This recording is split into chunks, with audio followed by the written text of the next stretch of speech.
سورہ المائدہ آیت نمبر 110 ترجمہ۔ وہ وقت یاد کرو جب خدا نے عیسیٰ بن مریم سے کہا کہ اس نعمت کو یاد کرو جو میں نے تم پر اور تمہاری والدہ پر کی ہے۔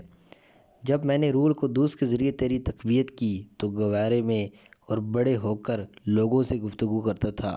اور جب میں نے تجھے کتاب و حکمت اور تورات و انجیل کی تعلیم دی، اور جب کہ تو میرے حکم سے مٹی سے پرندے کی شکل بناتا اور اس میں پھونکتا تھا اور وہ میرے حکم سے پرندہ بن جاتا تھا، اور مادرزاد اندھے اور برس کی بیماری والے کو تو میرے حکم سے شفا دیتا تھا، اور مردوں کو بھی تو میرے حکم سے زندہ کرتا تھا، اور جب میں نے بنی اسرائیل کو تجھے اذیت و تکلیف پہنچانے سے باز رکھا جب تو ان کے پاس واضح دلائل لے کر آیا تھا، لیکن ان میں سے کافروں کی ایک جماعت نے کہا کہ یہ تو کھلے ہوئے جادو کے سوا کچھ نہیں۔ تفسیر۔ مسیح پر انعامات الہی۔ یہ آیت اور سورہ مائدہ کی آخر تک بعد والی آیات حضرت عیسیٰ کی سرگزشت اور ان انعامات سے مربوط ہیں جو ان جناب علیہ السلام اور ان کی امت کو بخشی گئیں، اور وہ یہاں پر مسلمانوں کی بیداری اور آگاہی کے لیے بیان ہوئی ہیں۔ پہلے ارشاد ہوتا ہے، وہ وقت یاد کرو جب خدا نے حضرت عیسیٰ بن مریم سے فرمایا کہ تم اس نعمت کو یاد کرو جو میں نے تم پر اور تمہاری والدہ پر کی ہے۔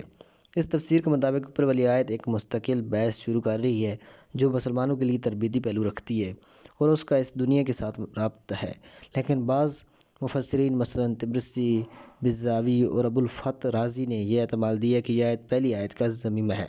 اور اس کا ربط ان سوالات اور باتوں سے ہے جو خدا تعالیٰ قیامت کے دن پیغمبروں سے کرے گا، اور اس بنا پر قالا جو فعل ماضی ہے یہاں یقول یعنی فعل مظہر کے معنی میں ہوگا،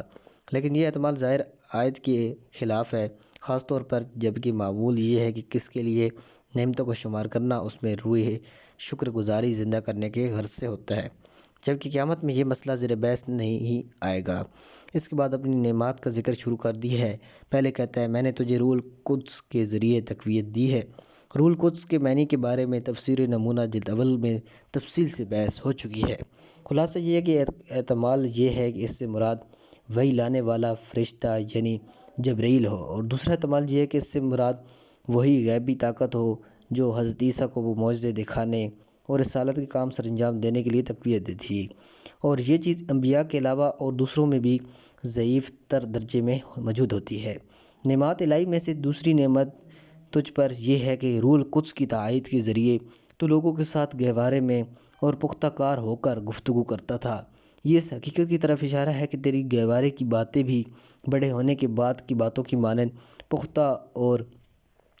چپی تلی ہوئی تھی، اور وہ بچوں کی طرح بے وزن نہیں ہوتی تھی۔ تیسری نعمت یہ ہے کہ میں نے تجھے کتاب و حکمت اور تورات و انجیل کی تعلیم دی۔ کتاب کے بعد تورات و انجیل کا تذکرہ جبکہ وہ بھی آسمانی کتابوں میں سے ہے، حقیقت میں اجمال کے بعد تفصیل کی صورت میں ہے۔ چوتھی نعمت یہ ہے کہ تو میرے حکم سے پرندے کی شکل کی ایک چیز مٹی سے بناتا تھا اور اس کے بعد اس میں پھونکتا تھا تو وہ میرے حکم سے ایک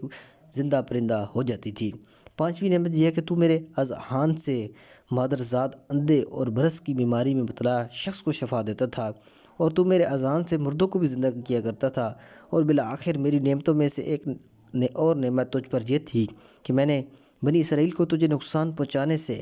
اور اس وقت باز رکھا جبکہ ان کے کافر تیرے واضح اور روشن دلائل کے مقابلے میں اٹھ کھڑے ہوئے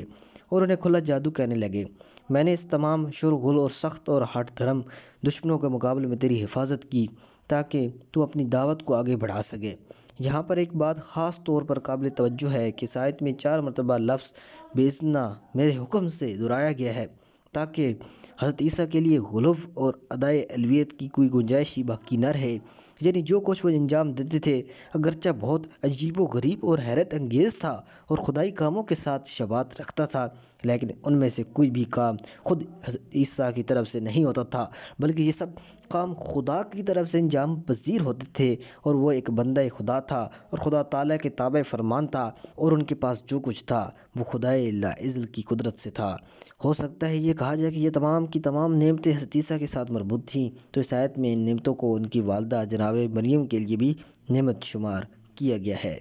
اس کا جواب یہ ہے کہ بات مسلم ہے، جو نعمت بیٹے تک پہنچتی ہے وہ حقیقت میں اس کی ماں کو بھی پہنچتی ہے، کیونکہ دونوں ایک اصل سے ہیں اور ایک ہی درخت کی شاخ اور جڑ ہیں۔ ضمنی طور پر جیسا کہ ہم سورہ آل عمران کی آیت نمبر 49 کے ذیل میں بیان کر چکے ہیں کہ یہ آیت اور اس قسم کی آیات اولیاء خدا کی ولایت و تکوینی کے واضح دلائل میں سے ہیں، کیونکہ مسیح کے قصے میں مردوں کو زندہ کرنے، مادرزادہ اندھوں اور لاعلاج بیماریوں کو شفا دینے کو مسیح کی ذات کی طرف منسوب کیا گیا ہے، البتہ اذان اور فرمان خدا کے ساتھ ہے۔